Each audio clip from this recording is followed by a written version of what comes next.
Hey friends, welcome back to Kimpton Farms. If you are new here, my name is Christina. I'm a wife, a mom, a full-time healthcare worker, and I run a microbakery from my home right here in Southern California. Around here we talk about sourdough, slow living, small businesses, and building something meaningful from home. Today, I want to sit down and have a real conversation with you because I think the internet sometimes romanticizes the microbakery life. So you see the beautiful loaves, the perfect crumb shots, the cozy kitchens, the fresh bread coming out of the oven, the beautiful farm stand displays, smiling photos, all of that. But there is so much more happening behind the scenes that people don't always talk about. So today, I thought we'd spend some time together, have a conversation about what building a microbakery from home actually looks like. So not the highlighted reel, the real version. So let's start with something I've been thinking about lately. So I think social media does a really good job of showing us like the finished product, but what it doesn't always show us is what it took to get there. And I think that's where a lot of people accidentally get like discouraged. People see the finished loaf, they see businesses, they see community, they see the results, and what they don't see are the years that came before it. The failed loaves, the overproof dough, the flat bread, wasted ingredients, the late nights sitting on YouTube trying to figure out why something isn't working, right? We've all been there. The moments where you wonder if you're ever gonna figure it out, right? I know I had plenty of those moments. There wasn't some magical day where I woke up and suddenly knew how to run a bakery.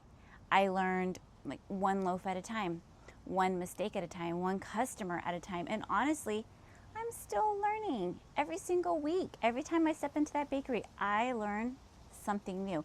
And I think that's important because people often compare their beginning to someone else's middle.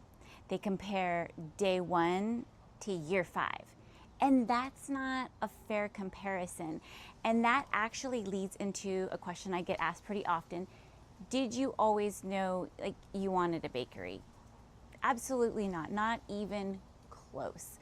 I was just somebody who wanted to learn sourdough, and that was it. It helped me get through a really tough personal time in my life, and there wasn't some grand business plan sitting at my kitchen table. I wasn't trying to build a brand. I wasn't trying to create a bakery. I simply wanted to learn how to bake bread. Then I started sharing my journey. I mean, I had already been baking for some time, but I really just threw myself into it because it just helped me forget a lot of the stressful things that I was going through, right? It didn't put me on a clock. My dough didn't care how stressed out I was. So it was really a comforting and peaceful time in my life, and it really helped me, and it grew into something more. And at some point, people wanted to buy bread.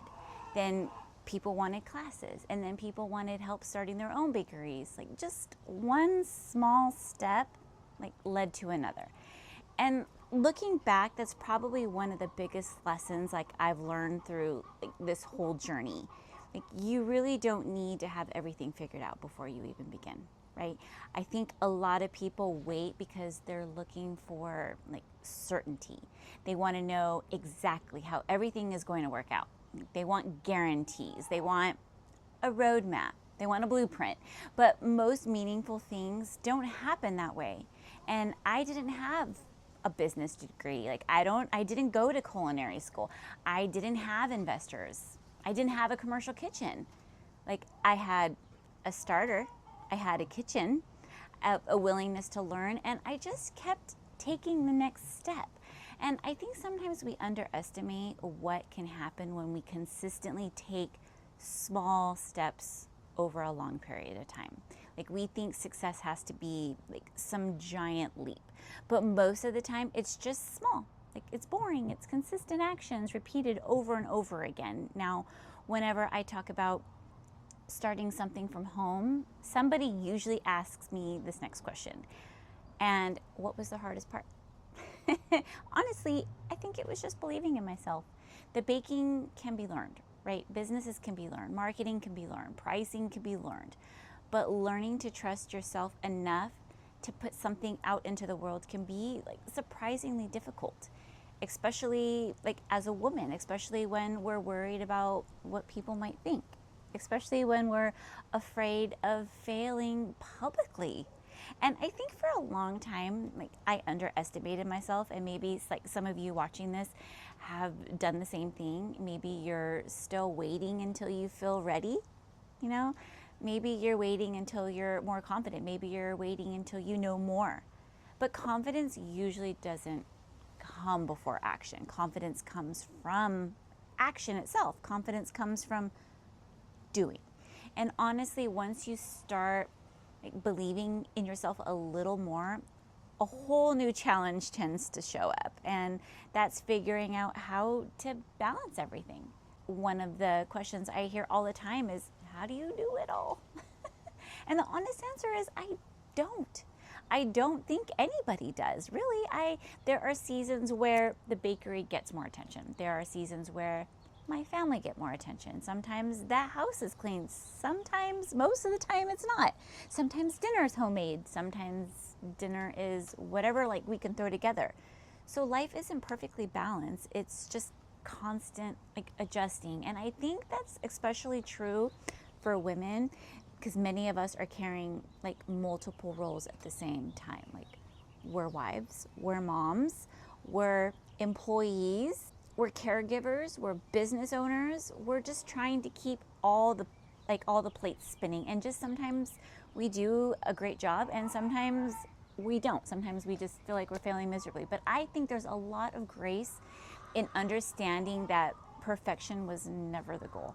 So if you ever felt like you're juggling 100 different things at once, you're definitely not alone.